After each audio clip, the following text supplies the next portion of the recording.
என் தங்கமே, எப்படி வேண்டுமோ கேள், எத்தனை முறை வேண்டுமானாலும் கேள். உனக்கு தருவது தானே என் கடமை. உன் வாழ்க்கையில் அவ்வப்போது நீ வளைந்து கொடுத்து செயல்படுவதால் சில முக்கிய சந்தர்ப்பங்களில் யாருடைய வீழ்ச்சிகளும் தவிர்க்கப்படுகிறது. ஏதாவது ஒருவனின் வீழ்ச்சிகள் நிச்சயமாக தவிர்க்கப்படுகிறது.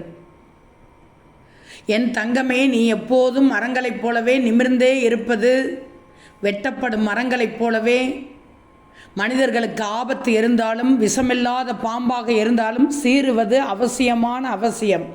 தெரிஞ்சிக்கோ.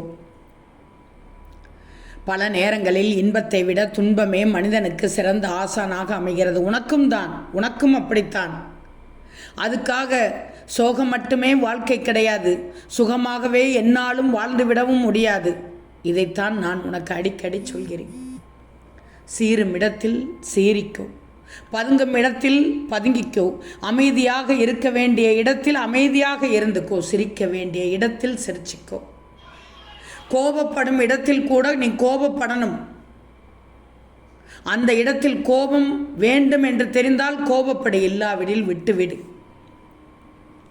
சிமிட்டும் உன் இமைகள் ஒரு நொடி இருட்டினால் தான் உன்னால் பல நொடிகள் வெளிச்சத்தில் வாழ முடியும்.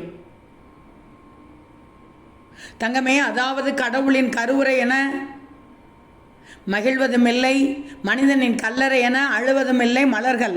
உண்மைதானே? அப்போ நீயும் மலர்களைப் போல் இருந்தால் வெற்றி நிச்சயம்.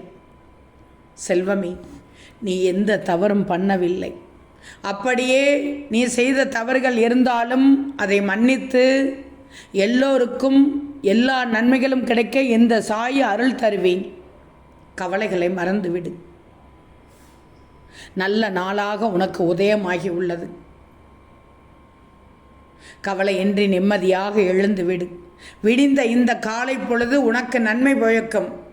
இன்று நாள் முழுவதும் உனக்கு நன்மையாகவே இருக்கும்.